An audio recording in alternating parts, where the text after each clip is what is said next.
दोस्तों, आज का सवाल आया है कि बजाज स्मॉल कैप फंड में इन्वेस्ट करना चाहिए या फिर नहीं करना चाहिए। तो देखो, ये एक नया स्मॉल कैप फंड है और नए स्मॉल कैप फंड में इन्वेस्ट करने से आपको बचना चाहिए। मैं ऐसा क्यों बोल रहा हूँ? क्योंकि नए स्मॉल कैप फंड का कोई पास्ट परफॉर्मेंस हिस्टोरिकल डाटा नहीं होता है जिसके आधार पे आप जान सकोगे कि ये फंड कैसा परफॉर्मेंस कर रहा है और आगे ये फंड कैसा परफॉर्मेंस करेगा ये भी किसी को कुछ भी पता नहीं होता है।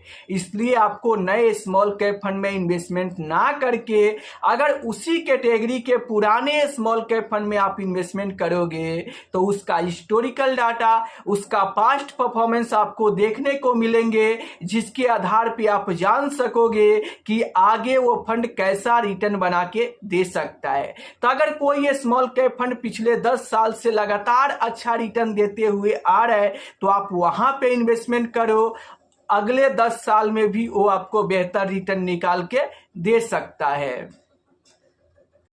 दोस्तों, आज का सवाल आया है कि बजाज स्मॉल कैप फंड में इन्वेस्ट करना चाहिए या फिर नहीं करना चाहिए। तो देखो, ये एक नया स्मॉल कैप फंड है और नए स्मॉल कैप फंड में इन्वेस्ट करने से आपको बचना चाहिए। मैं ऐसा क्यों बोल रहा हूँ? क्योंकि नए स्मॉल कैप फंड का कोई पास्ट परफॉर्मेंस हिस्टोरिकल डाटा नहीं होता है जिसके आधार पे आप जान सकोगे कि ये फंड कैसा परफॉर्मेंस कर रहा है और आगे ये फंड कैसा परफॉर्मेंस करेगा ये भी किसी को कुछ भी पता नहीं होता है। इसलिए आपको नए स्मॉल कैप फंड में इन्वेस्टमेंट ना करके अगर उसी कैटेगरी के पुराने स्मॉल कैप फंड में आप इन्वेस्टमेंट करोगे तो उसका हिस्टोरिकल डाटा, उसका पास्ट परफॉर्मेंस आपको देखने को मिलेंगे जिसके आधार पे आप जान सकोगे कि आगे वो फंड कैसा रिटर्न बना के दे सकता है। तो अगर कोई ये स्मॉल कैप फंड पिछले 10 साल से लगातार अच्छा रिटर्न देते हुए आ रहा है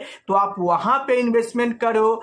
अगले 10 साल में भी वो आपको बेहतर रिटर्न निकाल के दे सकता है।